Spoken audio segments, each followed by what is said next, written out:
Muy buenas noches, mis amados hermanos. El Señor los bendiga rica y abundantemente. Y abrimos nuestras Biblias en el libro a los Romanos, en el capítulo 7. Romanos, capítulo 7.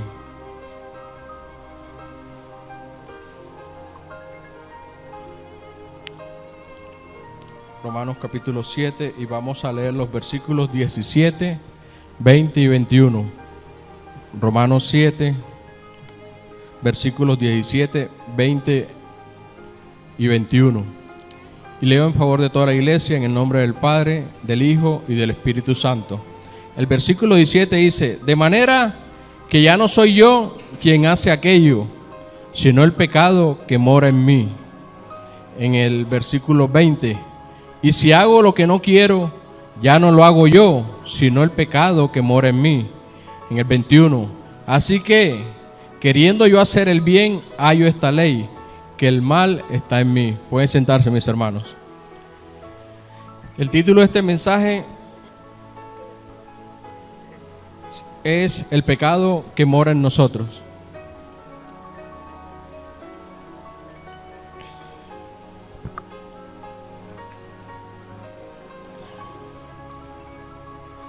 Le damos gracias a nuestro Padre Celestial por este privilegio grande que nos da y merecido de poder predicar su palabra.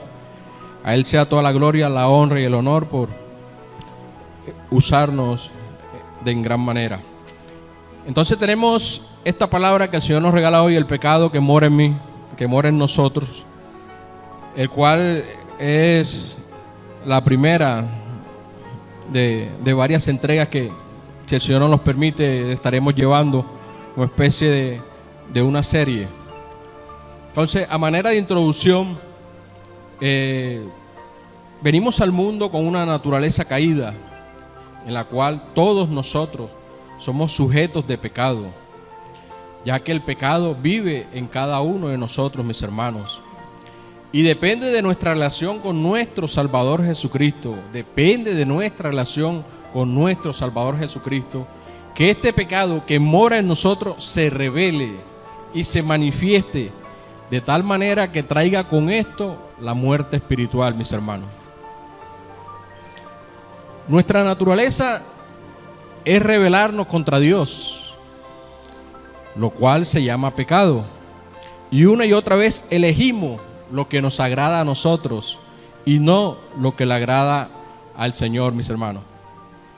Y esta es una dicotomía, por decirlo así, porque en un principio yo no entendía esta parte.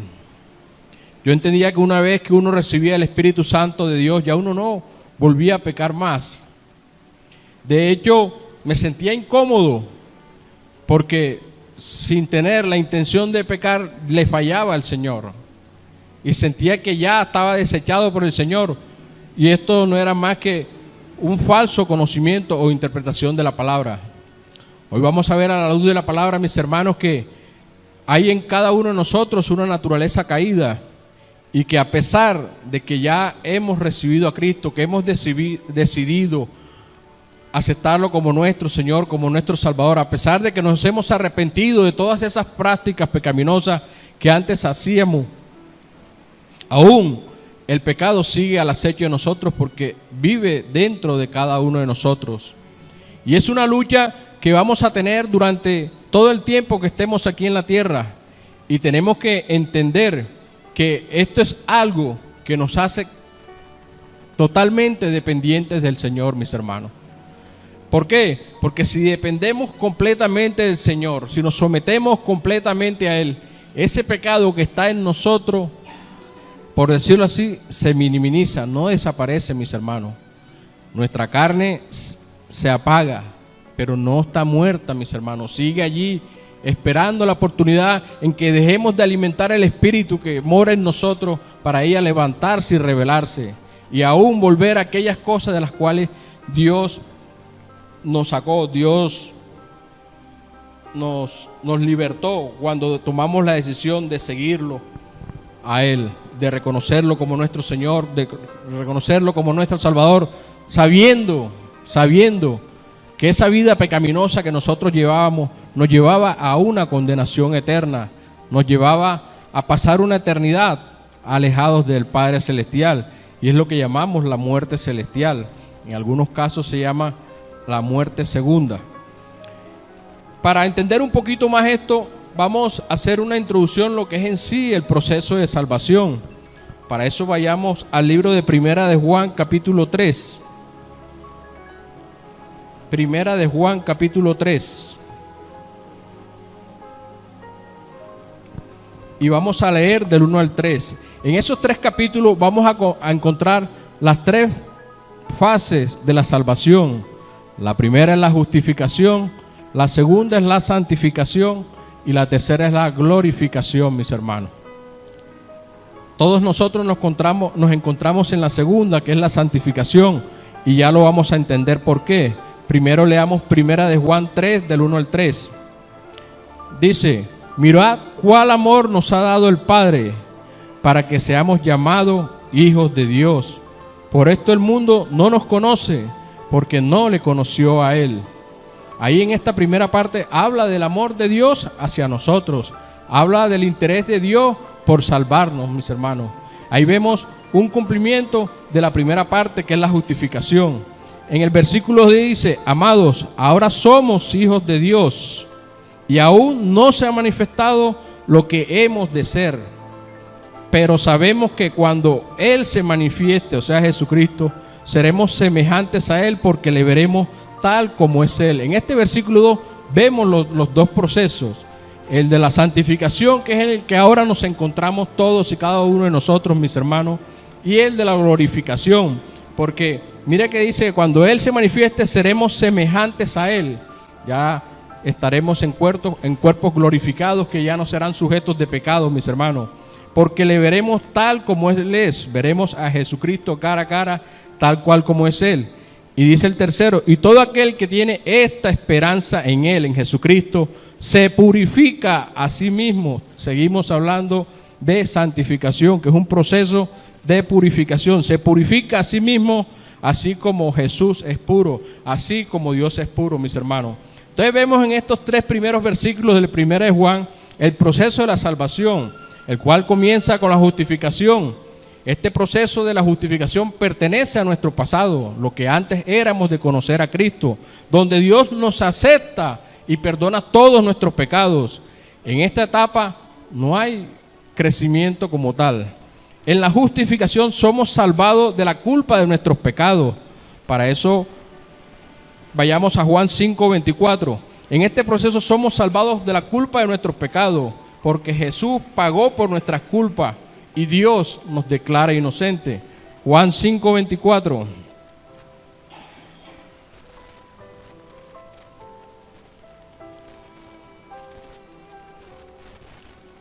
Juan 5:24, palabras textuales de nuestro Señor Jesucristo.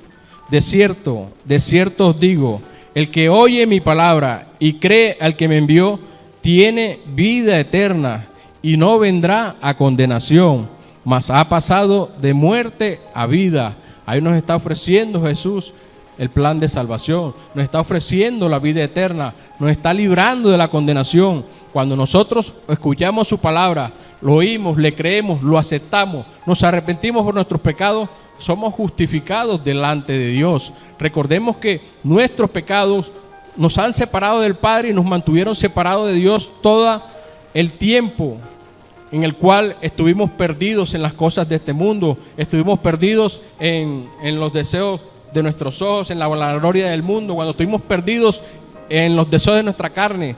En todo ese tiempo estuvimos separados y enemistados de Dios, pero cuando recibimos a Cristo, somos justificados delante de Dios. Él perdona nuestro pecado y paga por todas nuestras culpas, y hasta ese momento Dios nos declara inocentes. Romanos 8:1 nos habla también de esta verdad, que es la justificación. Romanos 8:1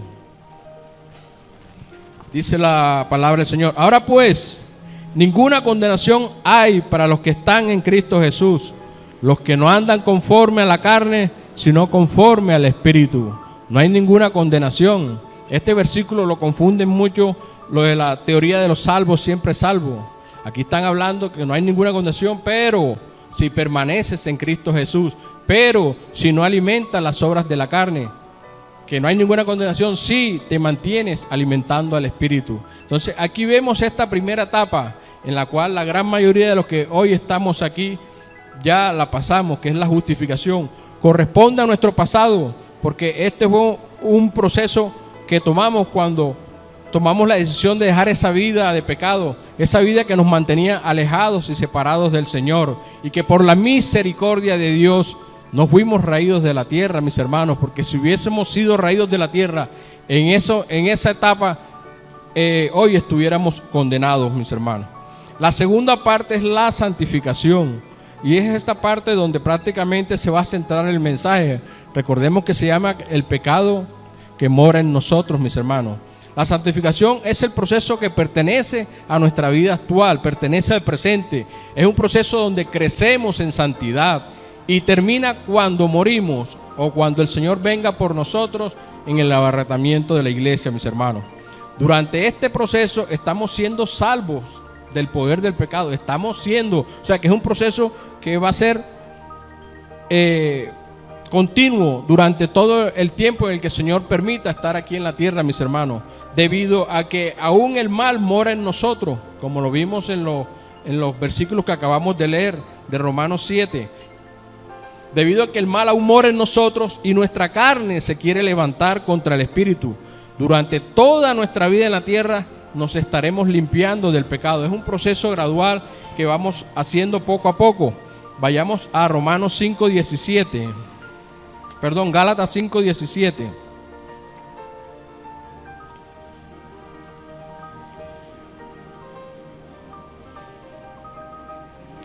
Gálatas 5:17. Dice la palabra del Señor: porque el deseo de la carne es contra el espíritu, y el del espíritu es contra la carne, y estos dos se oponen entre sí para que no hagamos lo que querramos. Y ya ahí estamos viendo que la misma palabra de Dios nos muestra que hay una lucha interna en la vida del nuevo creyente. ¿Por qué? Porque su carne se va a querer levantar, su carne va a querer que le den todas aquellas cosas que antes hacía, antes de recibir a Cristo. Ella no está muerta, ella está ahí, mis hermanos, pero tenemos el Espíritu Santo de Dios, que es el que nos va a dar la fuerza para resistir, que es el que nos va a dar la fuerza para soportar, que es el que nos va a dar la fuerza para aguantar, mis hermanos. Pero depende de nosotros que lo dejemos operar, porque muchas veces somos tan tercos y obstinados que con nuestras acciones lo contristamos, mis hermanos, y quitamos la operación del único que nos puede ayudar a contrarrestar el poder de los deseos de nuestra carne que aún están en todos y cada uno de nosotros. Romanos 7 del 15 al 25. Este versículo vamos a dejarlo para más adelante. Y como tercera parte sería la glorificación. Este proceso ya pertenece al futuro, mis hermanos, porque se inicia cuando morimos, pero en Cristo. Cuando morimos en Cristo Jesús, o cuando el Señor venga por nosotros y lógicamente estemos bien con el Señor. Hasta este momento nos acompañó el Espíritu Santo.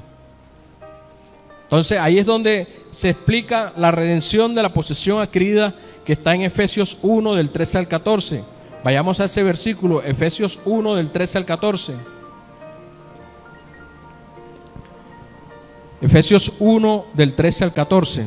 Dice la palabra del Señor: en Él también nosotros, o sea en Jesús, habiendo oído la palabra de verdad, el evangelio de nuestra salvación, y habiendo creído en Jesús, fuimos sellados con el Espíritu Santo de la promesa. Ahí estamos viendo el bautismo del Espíritu Santo, que lo recibimos cuando creímos en Jesús, cuando lo reconocimos como nuestro Señor y nuestro Salvador, cuando nos arrepentimos por nuestro pecado y cuando nos apartamos de Él. En ese momento fuimos sellados con el Espíritu Santo de la promesa. ¿Cuál promesa? Jesús prometió que Él enviaría un consolador, el Espíritu Santo.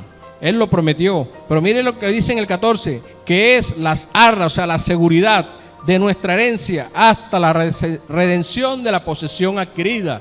¿Cuál es la posesión que hemos adquirido? El Espíritu Santo. Y este nos acompañará Este nos acompañará hasta que seamos glorificados.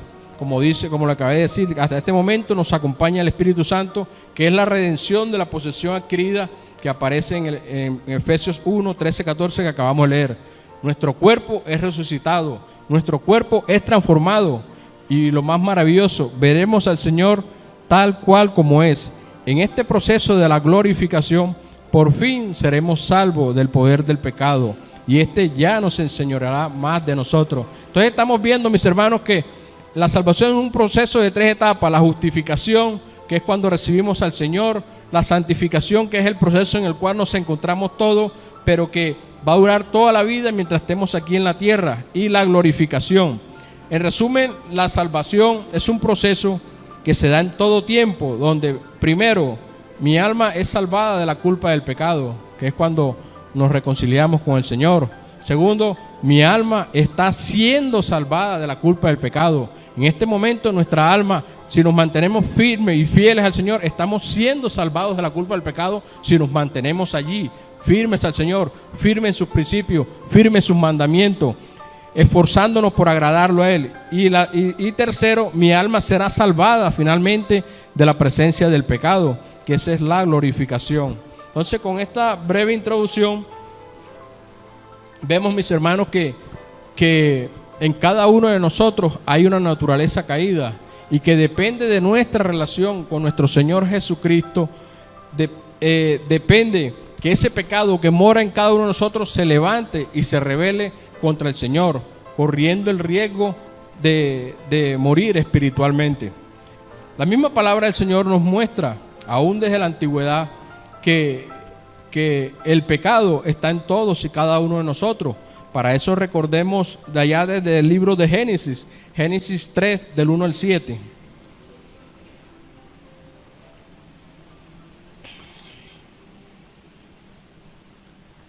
Génesis 3, del 1 al 7.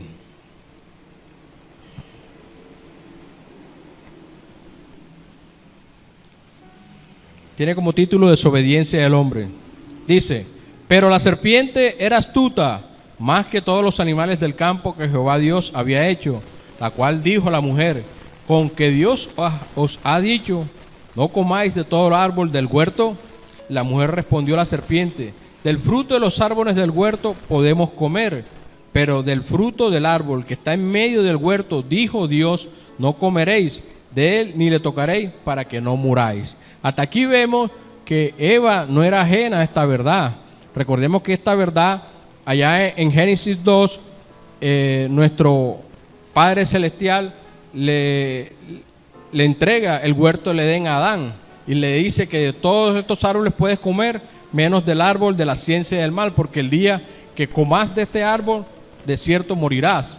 Y mire que textualmente se lo dijo Eva, la serpiente, o sea que Adán se lo había comunicado a su compañera. Ella no era ajeno a esta advertencia del Señor. Y eso es lo más lindo del Señor, que el Señor no nos coge desprevenidos, mis hermanos.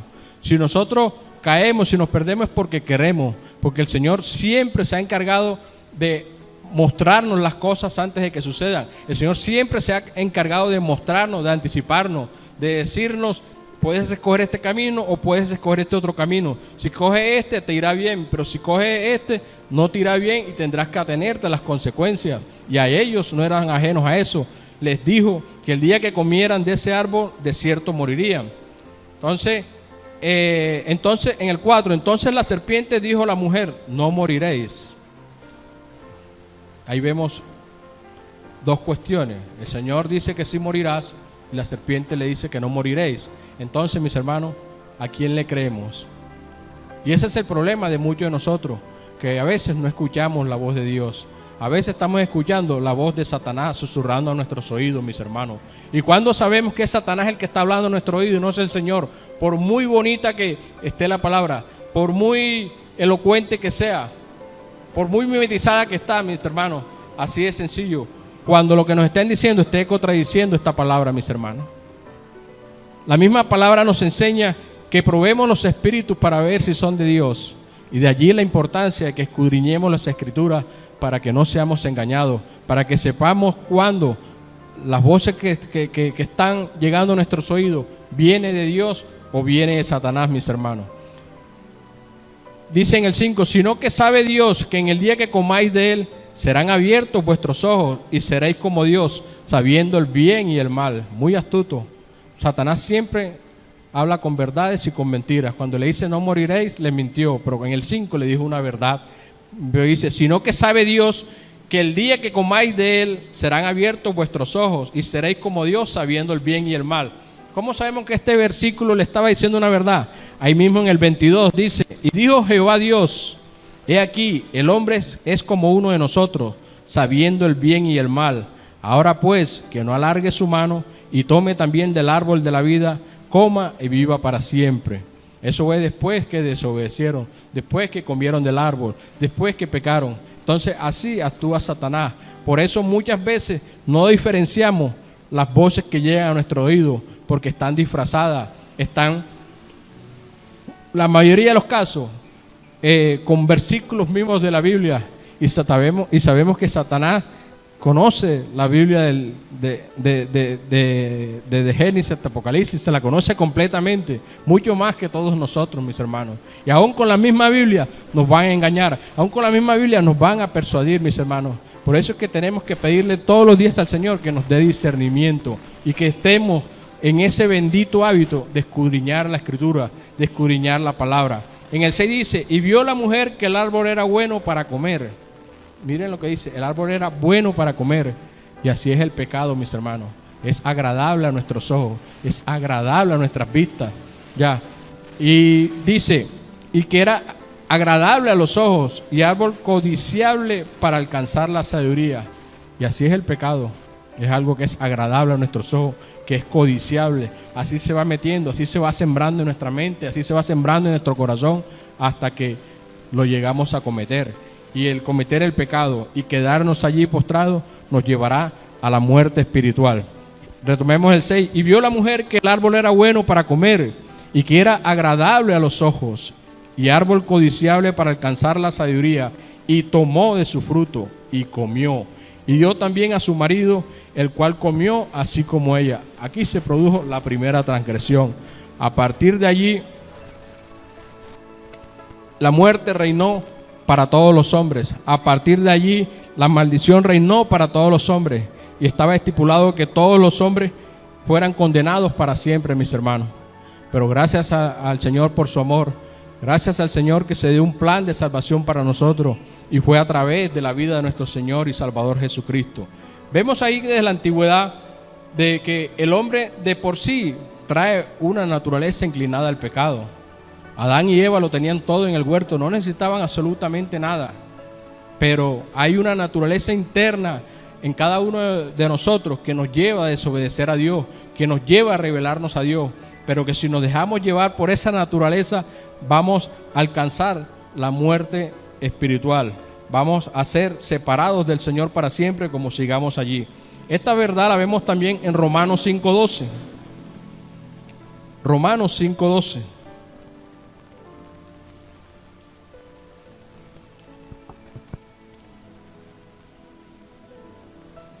Dice la palabra del Señor: por tanto, como el pecado entró en el mundo por un hombre, y por el pecado la muerte, así la muerte pasó a todos los hombres, por cuantos todos pecaron. Y ahí vemos que esa transgresión que se dio allá en el huerto del Edén hasta el día de hoy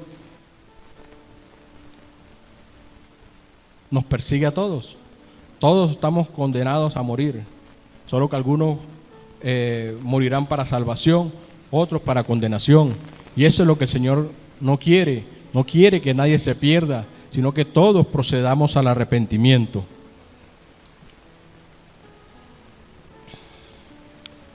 Romanos 5:17 al 19 nos confirma esta verdad.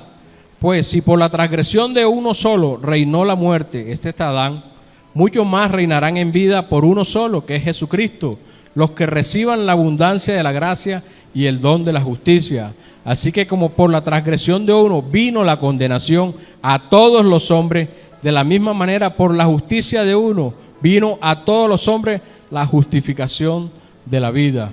Hasta este momento somos justificados gracias al sacrificio de nuestro Señor Jesucristo.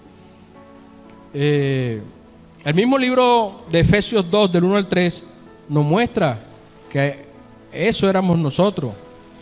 Traíamos una naturaleza caída, por lo tanto, merecíamos la condenación eterna. Efesios 2, del 1 al 3 dice: y Jesús nos dio vida a nosotros cuando estábamos muertos en nuestros delitos y pecados. ¿Cómo estábamos antes de conocer a Jesús? Muertos, mis hermanos, muertos en delitos, muertos en pecados, en los cuales anduvimos en otro tiempo, gloria a Dios, porque ya no andamos en eso, siguiendo, ¿qué? La corriente de este mundo, celebrando todo lo que el mundo celebra, todas esas fiestas paganas, todas esas tradiciones que no nos acercan a Dios, antes por el contrario nos alejan de Él. Entonces, siguiendo la corriente de este mundo, ¿conforme a quién? Al príncipe de la potestad del aire. O sea que nosotros, sin saberlo, a quien realmente estábamos agradando era Satanás, que es el príncipe de la potestad del aire. Dice que es el espíritu que ahora opera ¿en quién? En los hijos de desobediencia. Y eso es lo que somos cuando somos desobedientes a Dios. No somos ministrados por el Espíritu Santo de Dios, sino por el espíritu de Satanás. Eso es claro, mis hermanos. Aquí es blanco o es negro. Si no es el Señor el que te está dirigiendo, tenlo por seguro que el que está dirigiendo tu vida es Satanás. El que está controlando tu vida es Satanás. El que está controlando tus deseos es Satanás. Y si sigues en ese camino, vas directo a la condenación. Vas directo al lago que arde con fuego y azufre.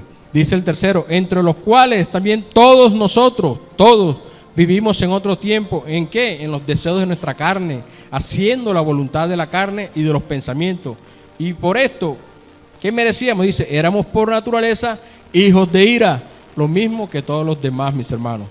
Hasta aquí es la introducción de este mensaje, que como estamos viendo a la luz de la palabra de Dios, que hay una naturaleza pecaminosa en todos y cada uno de nosotros, mis hermanos, que no podemos ignorar, que no debemos ignorar. Por eso es que no debemos bajar la guardia, mis hermanos. Por eso es que no podemos perder estos hábitos que el Señor nos ha dado, estas herramientas que el Señor nos ha dado, como el congregarnos, como el ir a la presencia del Señor, como el escudriñar las Escrituras, como el velar, como el orar. Todas estas son herramientas que el Señor nos ha dado. ¿Para qué?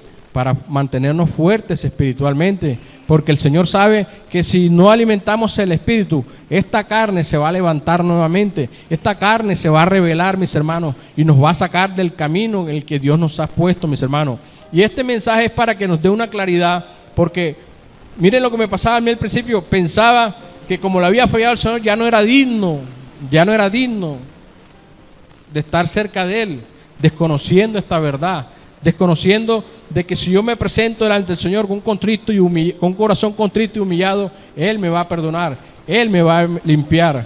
Pero también no es para que confundamos, porque muchas veces pensamos que porque como tenemos esta naturaleza caída, esto nos da licencia para pecar. Tampoco, mis hermanos, porque la Biblia dice en 1 de Juan 3:8 que el que practica el pecado es un hijo del diablo, mis hermanos. Y Gálatas 5:7 nos dice que no nos engañemos, que Dios no puede ser burlado, porque lo que nosotros sembremos, eso recogeremos. En ese sentido, el Señor sabe cuándo realmente tú estás pecando con intención, sabe cuándo realmente pecaste sin tener la intención de ofenderlo, sin haber planificado previamente ese pecado que carcome tu vida, ese pecado que no has podido dejar, mis hermanos. Entonces esto es lo que nos lleva esta palabra, que comprendamos que va a haber una lucha, que la vamos a llevar durante toda la vida, mientras estemos aquí en la tierra, porque estamos en la segunda fase de la salvación, que es la santificación. Es el proceso durante el Señor el cual nos va a ir preparando para llegar a esas moradas celestiales, mis hermanos. Y le vamos a fallar al Señor, claro que le vamos a fallar. Pero en nuestro corazón no debe estar la intención de pecar. ¿Por qué? Porque nosotros a esta altura debemos aborrecer el pecado, debemos detestar el pecado, debemos detestar la vida aquella en la cual anduvimos durante mucho tiempo, de la cual el Señor nos sacó.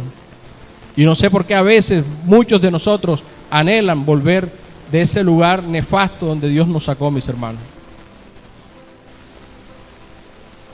Venimos con una naturaleza caída. Y esto lo podemos seguir viendo aquí a la luz de la palabra de Dios. Para eso vayamos al Salmo 51, versículo 5. Salmo 51, versículo 5.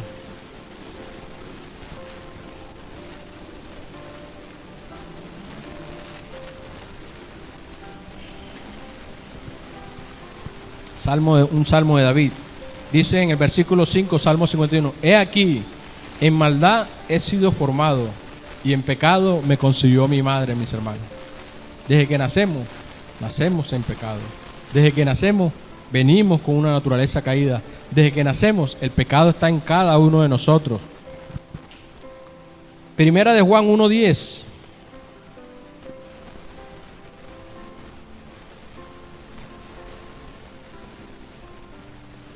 Primera de Juan 1:10. Dice la palabra del Señor: si decimos que no hemos pecado, le hacemos a Él mentiroso. ¿A quién? A Dios. Si decimos que no hemos pecado y su palabra no está en nosotros. Aquí este versículo nos muestra claramente nuestra naturaleza. Ninguno de nosotros es justo delante del Señor. Como lo vimos ahorita en Romanos, por cuanto todos pecamos, estamos destituidos de la gloria de Dios. Y aquí este versículo en primera de Juan 1:10 nos dice que si decimos que no hemos pecado, lo hacemos al mentiroso. Es imposible, mis hermanos. Es imposible. Y como les dije antes, esto no se puede convertir en una justificación para vivir en pecado, mis hermanos. A Dios nadie lo puede engañar. Dios sabe cuándo realmente pecaste por tu debilidad, pero también sabe cuando lo pecaste con intención de hacerlo, mis hermanos. Y sepamos, mis hermanos, que si somos practicantes del pecado, la misma Biblia nos lo dice. En primera de Juan 3:8, el que practica el pecado es hijo del diablo. Que no seamos hijos del diablo, que seamos hijos de Dios. Con debilidades, sí. ¿Le vamos a fallar al Señor? Sí. Pero nos levantamos. No hay en nuestra intención un deseo de fallarle al Señor. No hay en nuestro corazón un deseo de fallarle al Señor, mis hermanos. Y eso es lo que el Señor ve. Eso es lo que el Señor escudriña. De allí que hoy en día podemos entender por qué nuestro amado Padre Celestial llamó al rey David como un hombre conforme a su corazón. Un hombre con pecados muy grandes, como adulterio, como asesinato, como mentiras. Y aún así Dios lo catalogó como un hombre conforme a su corazón, mis hermanos. Ahí entendemos la gracia y el amor de Dios hacia nosotros, mis hermanos. Seres tan imperfectos como nosotros, pues somos totalmente imperfectos, mis hermanos. Pero aún Dios sabe que siendo imperfectos podemos llegar a esas moradas celestiales que Él fue a preparar para nosotros. Porque Él nos da todas las herramientas, mis hermanos, para que nos mantengamos firmes a pesar de los problemas, a pesar de las dificultades, porque no somos ajenos a eso, mis hermanos. Nuestro Señor Jesucristo nos lo dijo, que en este mundo tendríamos dificultades, que en este mundo tendríamos tribulaciones. Y gloria a Dios por esas dificultades, gloria a Dios por esas tribulaciones. Porque de qué otra manera podemos conocer a un Dios grande y poderoso si no nos encontramos en el pozo de la desesperación, mis hermanos. El pozo de la desesperación es cuando no le vemos ninguna salida, no vemos absolutamente nada. Solamente lo único que nos queda es rendirnos al Señor y entregarle al Señor ese problema, esa dificultad, esa enfermedad, lo que estemos viviendo, lo que estemos pasando, mis hermanos. Solamente así podremos conocer el poder y el amor de Dios, mis hermanos. Y solamente así es que podremos decir, como lo dijo el siervo Job, después de que vivió todas esas pruebas: de oídas te había oído, pero ahora mis ojos te ven. Pero ¿cómo lo vamos a ver si no soportamos la prueba? ¿Cómo lo vamos a ver si no atravesamos el desierto? ¿Cómo lo vamos a ver si no permanecemos en Él? Como lo decía ahorita el pastor en la oración. Desafortunadamente muchos, cuando llegan los problemas, las dificultades, cuando más se alejan del Señor, cuando más se apartan del Señor, cuando debería ser todo lo contrario, cuando más tenemos que refugiarnos en Él, cuando más tenemos que buscarlo en Él, cuando más tenemos que estar clamando a Él, cuando más tenemos que estar en obediencia y santidad, mis hermanos, porque solamente de Él vendrá nuestra fuerza. Y el gran ejemplo nos lo dio nuestro Señor Jesucristo. Nuestro Señor Jesucristo constantemente se apartaba a orar al Padre, buscando fortaleza, buscando que el Señor lo fortaleciera. Estoy hablando de Jesucristo en su humanidad, como hombre. Y Él nos da ese ejemplo, y es el ejemplo que nosotros tenemos que seguir. Para terminar esta primera parte, vamos a hacer una reseña de las obras de la carne, las cuales en Gálatas 5:19 encontramos una larga lista. Gálatas 5:19. Lo vamos a leer del 19 al 21. Aquí el apóstol Pablo nos muestra una lista de obras de nuestra carne, mis hermanos. Y cada uno de ustedes evalúen si al menos no han caído siquiera en una de esta lista tan larga. Estoy casi seguro que todos, siquiera en una, hemos caído. Si no hemos caído en muchas. Dice la palabra del Señor: y manifiestas son las obras de la carne, que son adulterio, fornicación, inmundicia, lascivia, idolatría, hechicerías, enemistades, pleitos, celos, iras, contiendas, disensiones, herejías, envidias, homicidios, borracheras, orgías y cosas semejantes a estas, acerca de las cuales los amonesto, que como ya les he dicho antes, que los que practican tales cosas no heredarán el reino de Dios. Si somos practicantes de todas estas cosas que aquí aparecen, no heredaremos el reino de Dios, estaremos condenados eternamente. Y miren que es una lista extensa, que muy seguramente muchos de nosotros hemos incurrido en esas prácticas. Muchos de nosotros estuvimos incurriendo en esas prácticas, pero aquí habla del que es practicante, no del de aquel que por su debilidad de pronto cayó en alguna de ellas, pero si se arrepiente, abogados tenemos para con el Señor, para que nos defienda, que es nuestro Señor Jesucristo, mis hermanos. De la misma manera como el Señor muestra las obras de la carne que nos enemistan y nos separan de Dios, también nos muestra las obras del Espíritu Santo. Y ahí mismo en Gálatas 5, del 22 al 23, nos habla: mas el fruto del Espíritu, habla del fruto del Espíritu, es amor, gozo, paz, paciencia, benignidad, bondad, fe, mansedumbre y templanza. Contra tales cosas no hay ley, mis hermanos. Y ahí vemos que eso es lo que debe producir el Espíritu Santo en cada uno de nosotros, mis hermanos. Cada uno de estos 9 frutos se debe ir madurando en la vida del nuevo creyente. Esa es la forma de ver cuando realmente un creyente está madurando. Cuando vemos que cada uno de esos frutos está creciendo en él. Frutos como el amor, la paz, la paciencia, la benignidad, la bondad, la fe, la mansedumbre y la templanza. Cada uno de esas características del fruto del Espíritu Santo debe ir creciendo en cada uno de nosotros. Es la forma de nosotros evaluarnos cómo estamos en el camino de Dios, cómo estamos delante del Señor, si realmente estamos dando fruto o no estamos dando fruto, si estamos creciendo o estamos estancados, mis hermanos. Porque recordemos que la misma palabra nos enseña que árbol que no da fruto será cortado y echado al fuego, mis hermanos.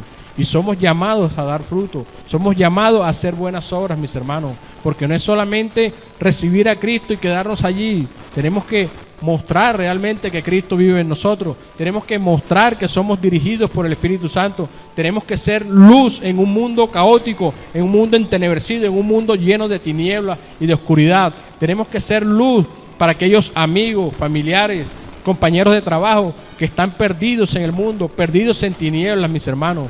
A eso nos ha llamado el Señor y hasta en eso le estamos fallando al Señor. Nos ponemos de pies, amado Padre Celestial. Señor, te bendecimos, te exaltamos. Te damos gracias, Señor, porque eres bueno, porque eres maravilloso, Padre eterno. Gracias te damos, Señor, por tu palabra, Padre Celestial. Gracias te damos, Señor, por mostrarnos, Señor, nuestra condición de pecado, Señor. Mostrarnos, Señor, qué tan débiles somos, Señor, si tú no estás en nuestros corazones. Qué tan débiles somos, Señor, si tu Espíritu Santo no nos guía, Señor.